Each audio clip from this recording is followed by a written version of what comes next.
Hey, what's up, Rachel? Hi, Hey Rachel. guys, how are you? Good. Good. How are How are you? you? Doing great. To start, I mean, this movie does give me very much like growing up in the 90s and 2000s feel, which is very funny since the cast is other than I think Nick, you're the closest one to my age. It's like Yeah. a younger cast. So Yeah. how was it for you guys to kind of get into the feel of like this decade and like honoring that kind of specificity in a movie like Snack Shack?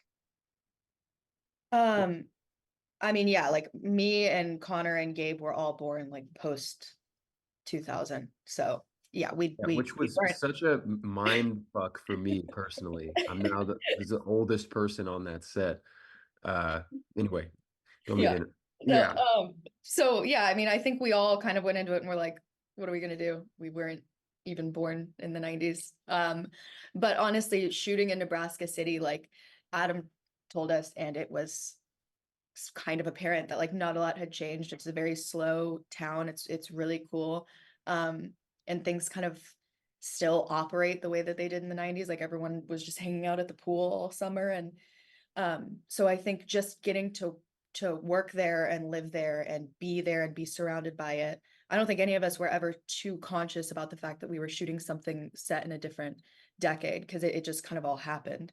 We did all the same stuff. We walked around town, we swam at the pool, we like hung out at the park. It was a lot of like unintentionally living the 90s. yeah. Adam was very generous in sharing his experiences with us and like literally taking us on a tour around town and being like, "That's where this happened. That's where this happened," and just kind of welcoming us into his world. And I think that that did help a lot.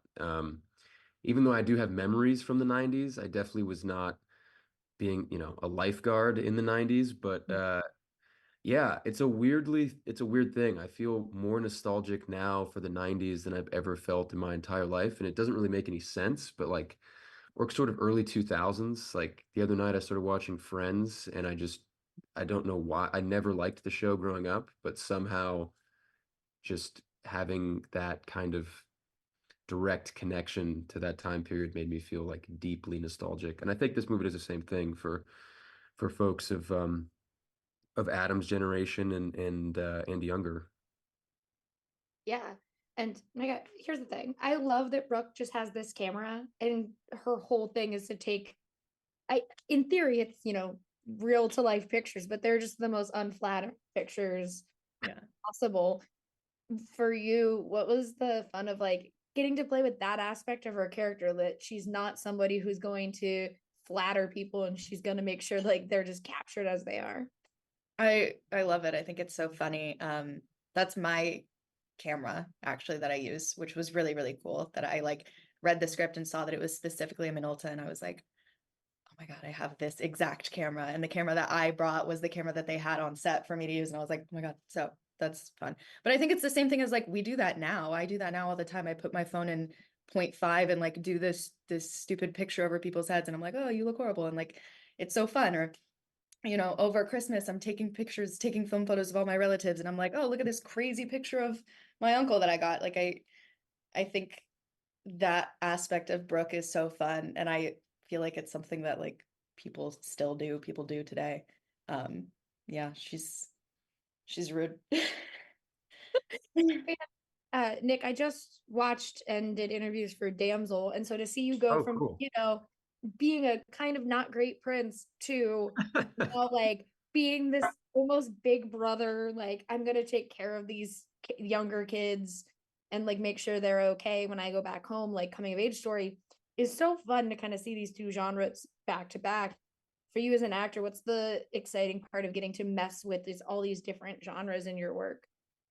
Um, it's incredibly fun. It's sort of the goal. If you can get away with it, is just be able to do different work all the time and not get pigeonholed or put in a box. So that's the hope. I'm glad that you had that experience to see my incredible range.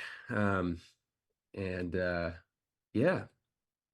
yeah. It's fun. It's like playing different characters. That's the whole point. You Mhm. want to play different people. Um, and so I'm lucky to do that. There's the biggest, I've been meaning to tell you this, this might not be the time. There's the biggest damsel poster, like right Oh, beside my apartment. That big thing on Sunset. yeah, I've seen photos. I haven't actually seen it in person yet, but I was stoked because I was back to back with Robin, with Robin Wright, and I felt cool for that one for It's sure.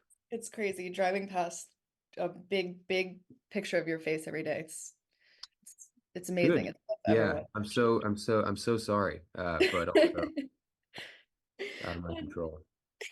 And Micah, I do with Brooke, she kind of teeters the line of like she could be, if played the wrong way, like a manic pixie dream girl in the way that she kind of like appears and like presents herself to the people around her, but you don't play her in that way. Like she is very much a character who's just like, nope, this is who I am, and I'm not apologizing for it or like making anybody else's journey easier.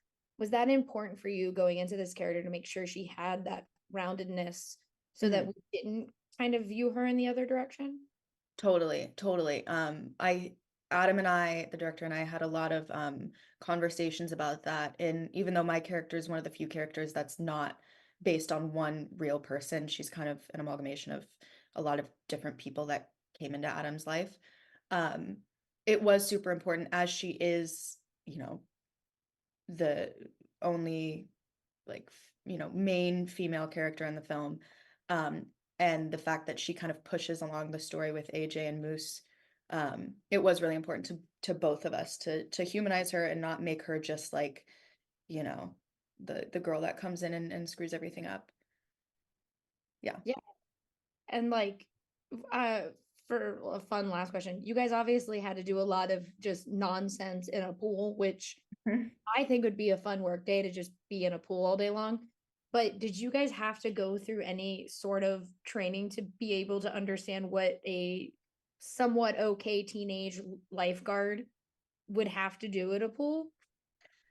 I, Um, no, actually, shockingly small training. Actually worryingly small. Uh, Also, I think towards the end the pool was actually shutting down for the summer, so I didn't experience this, but I know that they did night shoots in an unheated pool, yeah, and it was In Nebraska? freezing. it was freezing. Yeah, I mean, it was like, it was also this kind of screwed up thing where like everyone is standing outside the pool was like sweating because it's so hot outside, and for whatever reason, the pool was just freezing.